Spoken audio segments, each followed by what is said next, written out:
El lado astral. 太空新闻66，我的飞船名字，银河联邦的逮捕行动，半人马座阿尔法人飞船失踪，小行星事件。大家好，感谢你们再次与我相聚，希望今天的你们一切安好。我是玛丽，欢迎来到我的频道。这些信息可以被视为科幻，也可以由观众自行判断如何解读。我发布它仅供娱乐，但我仍然非常认真地对待我的信息。有慧眼的人，请看见吧。我在2025年2月21日早上写下这些内容。对于新来的朋友，请记得我是来自泰格坦的女性，虽然我是泰格坦人，但我在地球上长大，因此我也认为自己是人类，而且我为此感到骄傲。今日第一则消息，是的，你们猜对了我飞船的名字。当我在飞船建造的最后阶段为它命名时，我希望这是一种对人类的致敬，因为这个名字来自地球。我这么做的原因是，飞船在建造过程中曾使用一个暂时的名称，而这个名称与最终名字听起来很相似。你们知道的，那时它叫恩崔 （Ant） 暂停停顿 Truss， 这是泰格坦泰莫尔上一个大岛的名字，也有任性的意思。顺带一提，这是个很美的飞船名字。这个名字恩崔现在被重新用于另外2艘正在建造的托莱卡2号级星际飞船之一。另一艘则名为萨尔维克号，虽然这个名字目前可能只是暂定。企业号这个名字，昵称为 Big E， 对我来说象征着行星解放的精髓，象征着人类能再度居住在星辰之间，自由地前往任何人类未曾踏足的地方，就像所有其他天琴人类星际种族与友好种族那样，自由自在地旅行。我们都已经受够了银河联邦那些谎言，什么苦难才能带来灵性成长？又说隔离是维持地球矩阵运作所必须的，就是为了制造苦难。我可以肯定地说，在地球上，一旦人们知道人类其实存在于整个银河系，那么我们所知的矩阵将会终结。然而，那份喜悦可能转瞬即逝，因为逃离地球矩阵也意味着进入更大的外部矩阵，两者彼此映照，就像一只逃离笼子的鸟，却发现自己只是坐进了更大的笼子里。即便如此，这对人类来说是极其必要的一步，而这正是为什么我无法也不被允许提供比现在更直接的证据，因为再多一点就会严重动摇整个矩阵。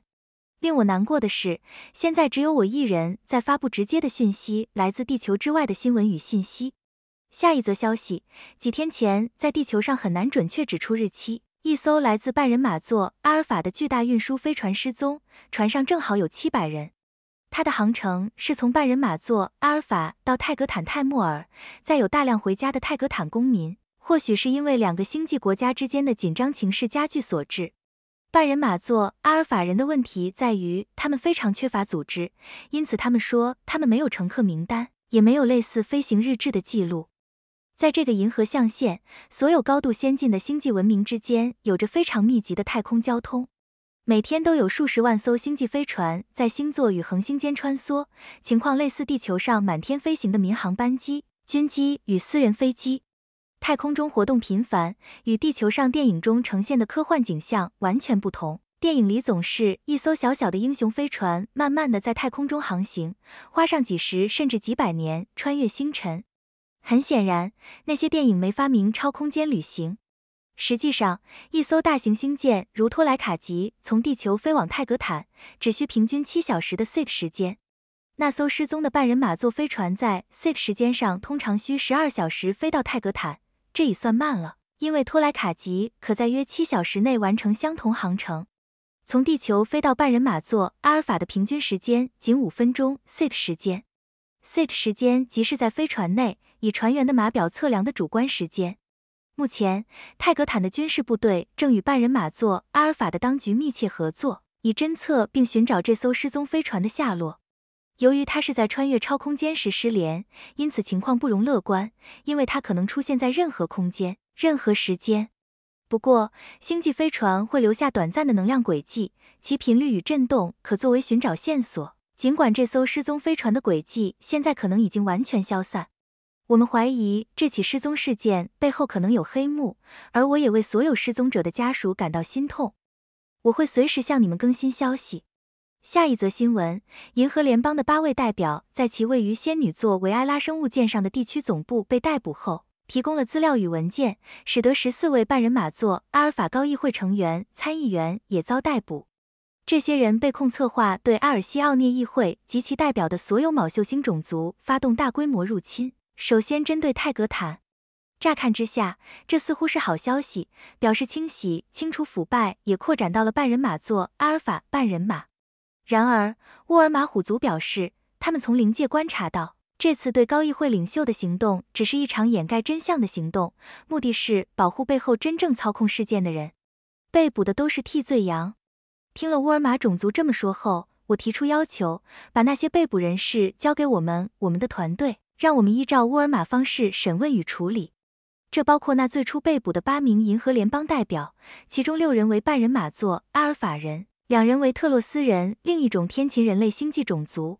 但不论是地方银河联邦还是半人马座阿尔法半人马高层都拒绝了我们的请求，这更加印证了我们的怀疑，这22人只是掩饰真正策划者的工具。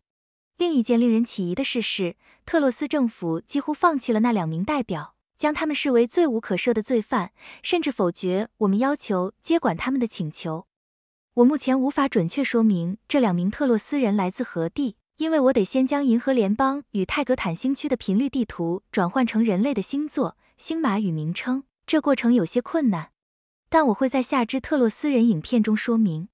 我们正积极搜寻那艘失踪飞船，目前还没有更多信息可供分享。转向安塔利亚人，当地代表与大使亚瑟·密迪亚告诉我，他们发现自己的高议会中有一半成员已被地球的阴谋集团渗透。这些人已遭逮捕，并由忠于安塔利亚的新成员取代。与半人马座阿尔法、特洛斯及地方银河联邦不同，安塔利亚人同意将被捕人员交给沃尔玛种族审问。目前这一行动正在进行中，并在最严密的安全措施下进行，因此我们很快就会有更多线索。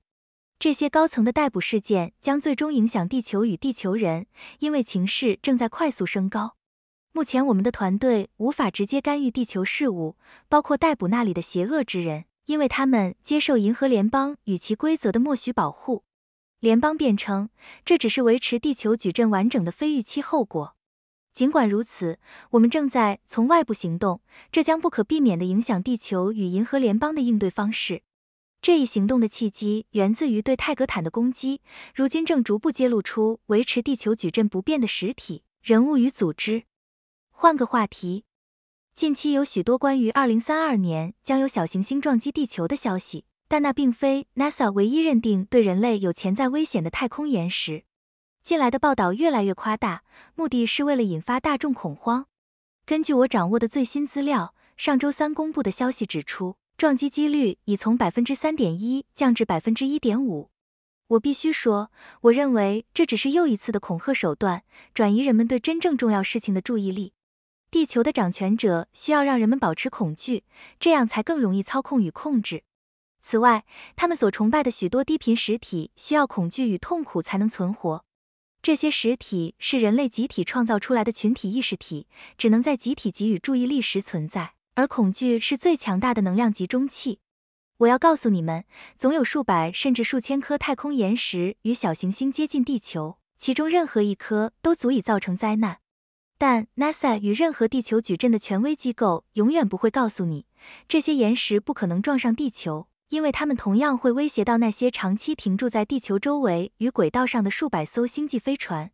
银河联邦非常喜欢他们这个灵魂游乐场地球矩阵，他们绝不允许任何大型物体掉落到地球上，最多只会让一些小的，以此增添人类经验的刺激与恐惧。以现今星舰的科技，要把一颗大岩石移开任何行星其实非常简单，只需用牵引光束即可，而这些光束随处可见，每艘星舰都配有牵引光束装置。小行星撞地球的恐惧其实是被植入人类意识中的，连阴谋集团的神秘卡牌都有它的一席之地。就如维尔纳·冯·布劳恩所说，小行星的恐惧将是人类下一波被操弄的议题。它会紧接着一场假的外星入侵，而这场虚假入侵将是最后一张王牌，借此让焕然一新的全球秩序上位。我要强调，这一切不过是病态的戏码，一场演给大众看的闹剧。那个所谓的秩序早已建立，只是现在看起来更像是一次社会重启，而且可能非常糟糕。关于虚假外星入侵，我们这边的专家群发现了一个可能的威胁，也是一个合理的理论，即地球上的阴谋集团与银河联邦可能正在等待一支正面星际种族军队攻击地球或联邦，像是阿尔西奥议会与乌尔玛种族那样的解放力量。这样，他们就能利用我们来上演一场真实的虚假外星入侵，把我们当成愚蠢的工具人。其实还有其他方法可以解放一个星球，不一定要军事行动。正面种族知道这一点，